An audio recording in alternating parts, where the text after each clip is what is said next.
Alors, une fois dans une salle de classe, les enfants étudient, l'institutrice demande aux enfants qu'est-ce que vous allez devenir. Et les enfants lèvent les mains, moi madame, on demande à Toto, Toto, qu'est-ce que tu vas devenir? Il dit, un idiot. Bonjour ma personne personnelle, j'espère que tu vas bien et j'espère que comme moi tu as soif de réussite. Et bien si c'est le cas, on est ensemble. Ma personne, si en ce moment tu es en train de regarder cette vidéo, ça veut très certainement dire que toi et moi nous avons quelque chose en commun. Donc ce que je t'invite à faire, c'est premièrement de t'abonner si ce n'est pas encore fait et deuxièmement de cliquer sur la cloche de notification. Ceci afin d'être informé pour toutes les prochaines vidéos que je partagerai avec toi qui vont t'enrichir encore. Et encore. Et la troisième annonce, ma personne qui n'est pas des moindres, c'est que si tu ne me connais pas encore, je m'appelle Bélias Valère, mais je préfère me définir comme un chercheur d'argent parce que j'ai compris que nous vivons dans un monde où les biens et services sont échangés moyennant de l'argent. Donc tu auras beau sur tous les plans de ta vie, mais si tu es cassé sur le plan financier, ton succès ne sera que partiel. Donc ce que moi je t'invite à faire, c'est d'avoir massivement une rage de chercher l'argent. Si toi et moi on est d'accord là-dessus, on peut tout de suite rentrer dans le vif du sujet. Donc comme tu as pu voir en introduction, le mentor qui va nous servir de modèle de réussite aujourd'hui encore, c'est le self-made man, Ricardo Kanyama, alias le Robert Kiyosaki d'Afrique. Qui est Ricardo Kanyama pour ceux qui ne le connaissent pas encore? Ricardo Kanyama, c'est l'auteur du best-seller africain en termes d'intelligence financière, La chèvre de ma mère. Ce livre, c'est un livre vraiment, pour moi, c'est un livre révolutionnaire en termes d'intelligence financière, adapté aux réalités africaines. Donc, si tu ne l'as pas encore lu, je te conseille vivement de le lire. Quand tu sois intéressé par le business ou pas du tout, l'intelligence financière, c'est quelque chose qui nous concerne tous parce que notre vie est structurée au quotidien par de l'argent. Et donc, dans cette vidéo, il va partager avec toi 3 histoires qui vont énormément t'inspirer. Écoute-la jusqu'à la 3e histoire parce que je suis sûr que la 3e histoire est celle qui te parlera la plus. Générique.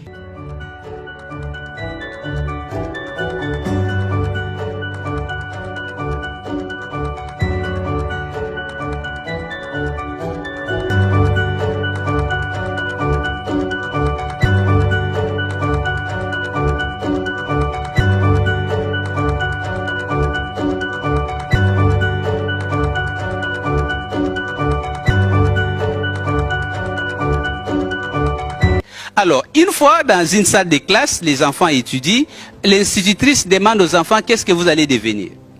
Et les enfants lèvent les mains, moi madame, on demande à Toto, Toto, qu'est-ce que tu vas devenir? Il dit, un idiot. Oh, Toto, idiot, ses amis commencent à rire comme vous avez ri. Toto, tu veux devenir un idiot. Alors, l'institutrice voulait savoir pourquoi l'enfant choisit de devenir idiot. Il lui pose la question. Mais Toto, pourquoi tu veux devenir un idiot?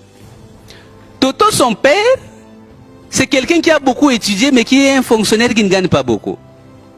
Leurs voisins, c'est quelqu'un qui n'a pas beaucoup étudié, mais qui est un commerçant, un homme d'affaires, il a des voitures, ainsi de suite. Chaque fois qu'il sort de sa maison, avec sa voiture, le père de Toto dit, regardez-moi cet idiot.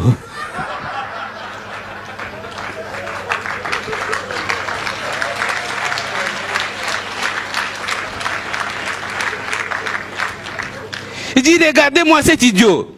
Alors, Toto a cru. Parce que Toto voit au moins qu'il marche à pied, mais les autres, ils sont bien. Il a cru que pour être bien dans la vie, il faut être...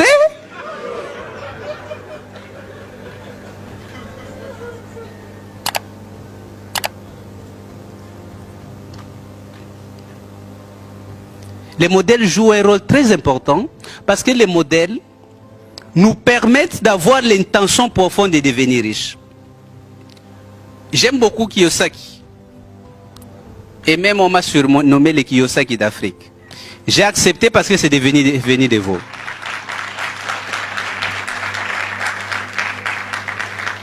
Mais si on m'avait demandé de choisir, j'allais prendre les Napoléon Hill d'Afrique.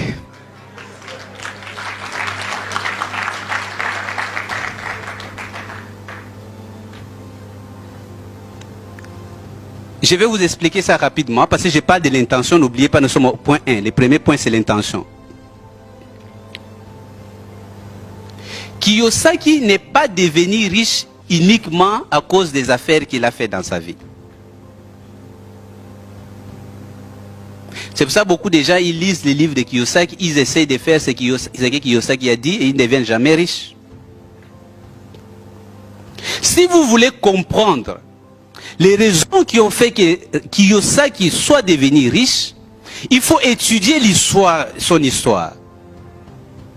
Lorsqu'il avait 8 ans ou 9 ans, il est sorti avec ses amis qui étaient des enfants des cadres, qui avaient des bicyclettes, des choses comme ça, qui ont estimé qu'il était l'enfant d'un pauvre parce que son père n'était pas capable de lui payer une bicyclette. Pourtant, son père était un professeur d'université. Et il est venu, il a posé la question à son père, il a dit, je veux devenir riche. D'abord, son père lui demande, pourquoi tu veux devenir riche? Un enfant qui te pose la question, je veux devenir riche, tu lui demandes, pourquoi tu veux devenir riche? Il dit, parce que mes amis se sont moqués de moi, ils ont dit, je suis un enfant d'un pauvre. Il dit, ils ont vraiment dit ça? Il dit, oui, ils ont dit ça. Et c'est en ce moment-là que le père de Kiyosaki s'est rendu compte qu'une chose est d'avoir un grand diplôme universitaire, une autre chose est de savoir comment devenir riche. Parce qu'il y avait son ami qui n'avait pas beaucoup étudié, mais qui était devenu multimillionnaire. Il a pris les jeunes Kiyosaki, non, son fils, il l'a amené chez son ami. Parce qu'il a reconnu que lui ne savait pas ce qu'il fallait faire pour devenir riche. Et là, le père riche a commencé à former les jeunes Kiyosaki à partir de ses 9 ans. Ça veut dire quoi? C'est à cet âge-là qu'il a été inspiré, qu'il a su que les milieux existent, les affaires c'est ceci. Il a été formaté de cette manière.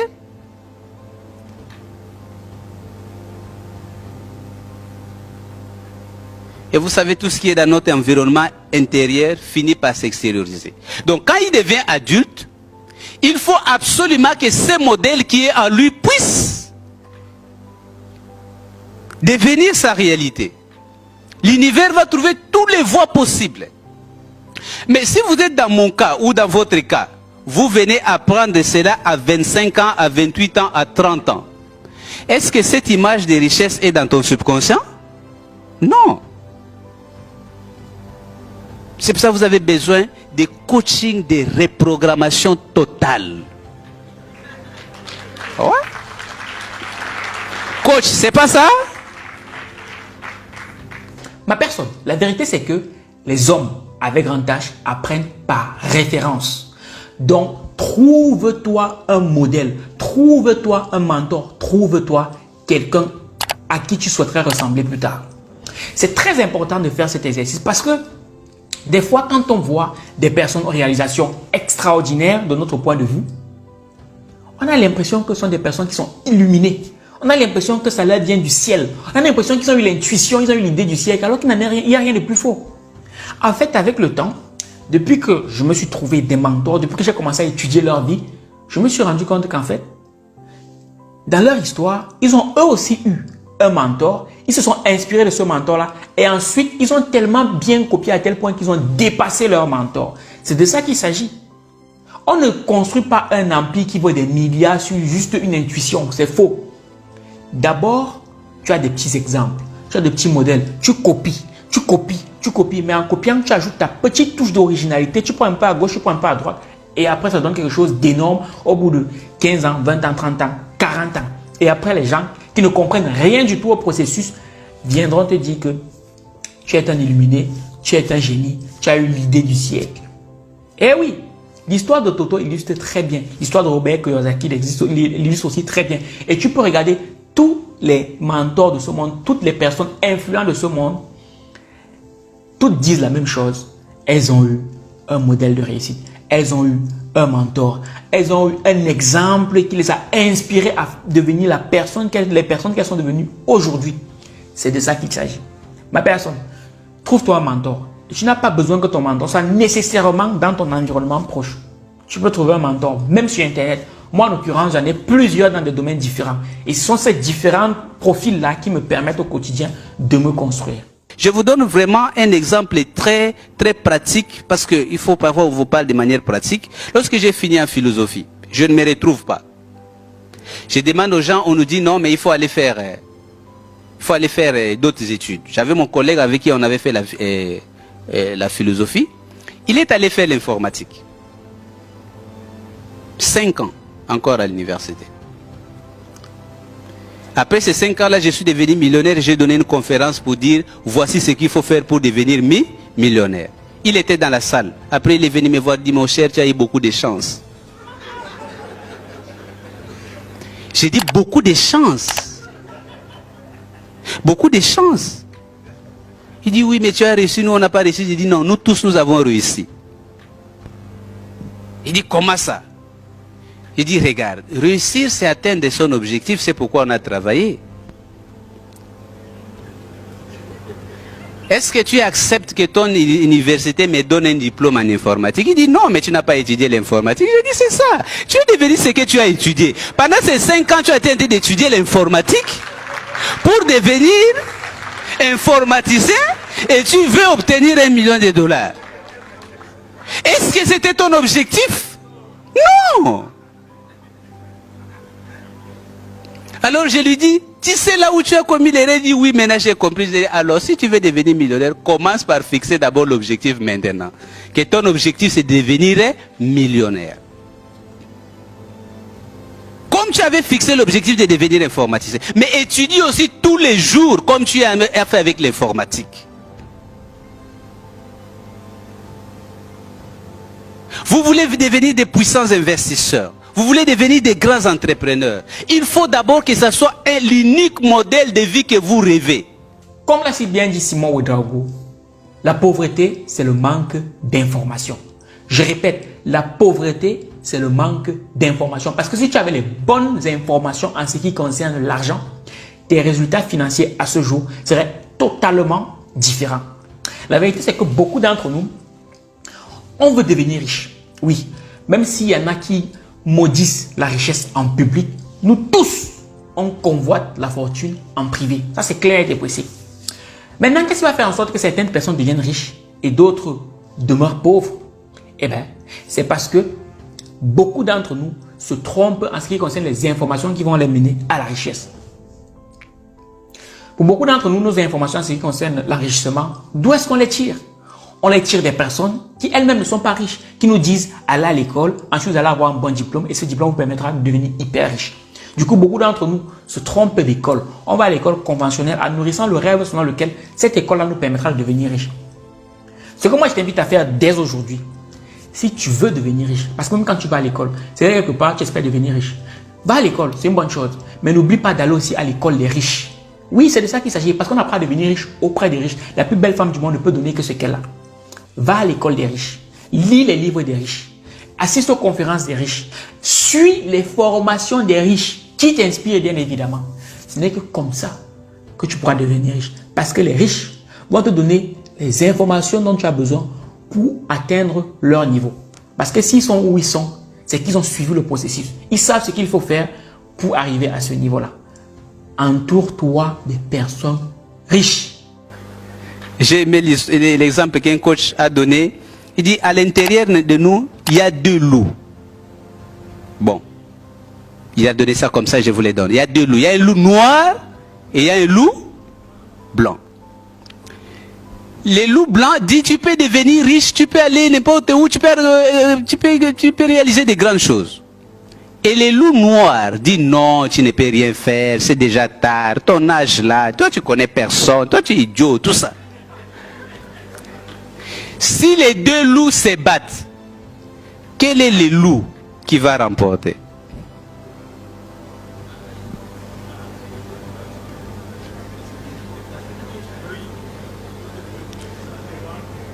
Quel est le loup qui va remporter? Voilà, c'est les loups que tu alimentes. C'est les loups que tu as nourris, n'est-ce pas? Si tu es dans une société qui a nourri les loups qui dit on ne peut plus rien faire, et en Côte d'Ivoire, oh, si c'était autant de fouettes, on pouvait encore rêver. Aujourd'hui, il n'y a plus d'espoir. Mais tu as justement besoin de changer cela. Si vous avez lu Murphy, parce que c'est quelqu'un qui m'a beaucoup aidé, quand tu crées un rêve, des rêves de devenir riche, s'il vous plaît, ne commence pas par faire confidence aux gens qui sont autour de toi. C'est une grave erreur. Parce que C'est comme les anciennes photos. Vous voyez, quand vous tirez, les anciennes photos, quand ce n'était pas des photos numériques, on avait besoin de développer cette pellicule dans la chambre noire. Si vous ouvrez ça dans la lumière, cette pellicule va brûler, n'est-ce pas? Ok. Quand votre rêve, vous venez de créer votre rêve, vous exposez ça à la lumière des doutes, des craintes, de manque de confiance de soi, de ton entourage, on va se dire que c'est pas possible. Et ce doute est suffisant pour neutraliser ton rêve. Tu as d'abord besoin de travailler sur ton rêve. Tu as besoin de lire encore et encore, faire des autosuggestions, jusqu'à ce que ces rêves soient déjà imprimés dans ton subconscient. Regarde, quand ces rêves sont imprimés dans ton subconscient, même lorsque les gens te disent que ce n'est pas possible, toi-même tu sais que c'est possible. Parce que les gens, ils ne croient pas. Oui, je vous l'ai dit, les gens ils ne croient pas que vous êtes capable de faire ce qu'eux ne sont pas capables de faire.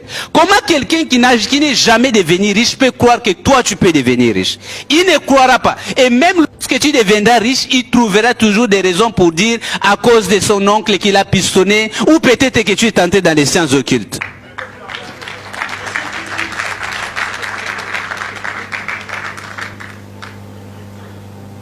Je vais vous donner une des raisons pour laquelle vous devez croire que vous pouvez devenir riche. Vous voulez que je vous la donne maintenant? Parce que moi, Ricardo Kanyama, je crois en vous. Je crois que vous pouvez devenir riche.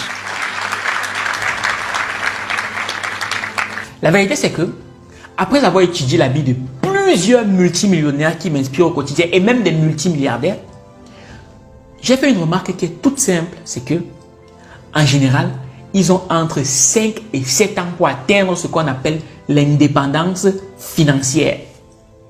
Mais ce qu'on ne dit pas, c'est ce qui se cache derrière ces 5 et 7 ans-là.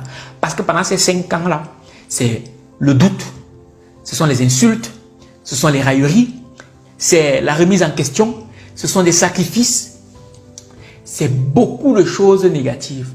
Et laisse-moi te dire que si une personne ne croit pas au fait que ça fait partie du processus et que ce n'est que ce processus-là qui leur permettra de devenir riche plus tard, personne ne peut accepter de subir ça pendant 5 ans ou 7 ans.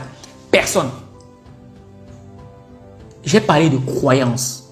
C'est important que tu puisses croire que si tu penses comme un riche, si tu agis comme un riche, tu finiras par obtenir comme un riche.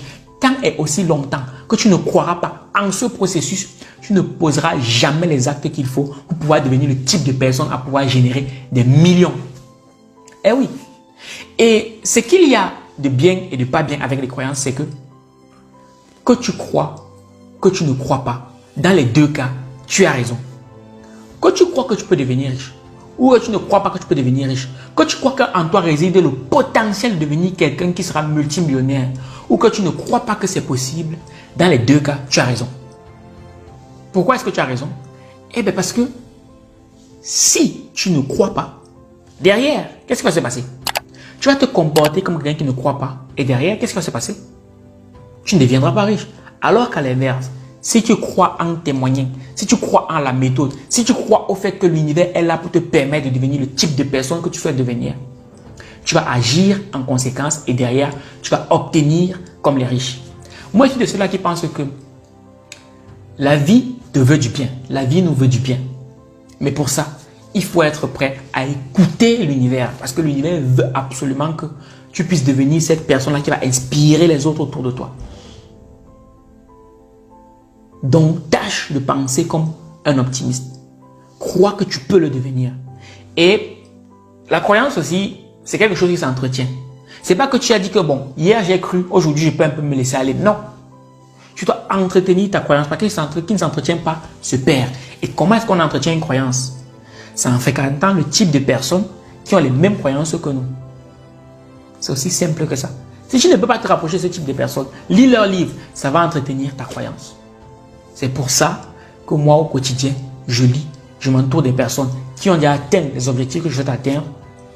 Et c'est ça qui me permet de rester concentré dans le processus. Ma personne, j'espère que cette petite capsule t'aura été utile. Et dès que cette vidéo aura atteint les 100 likes, ça me permettra de savoir que ce contenu t'a plu. Et bien, je te balancerai la deuxième vidéo de Ricardo Kanyama. Sur ce, ma personne, J'espère que cette vidéo t'aura été utile. Si c'est le cas, n'hésite pas à traumatiser tous les boutons. Je donne rendez-vous à ma prochaine vidéo. Minakano.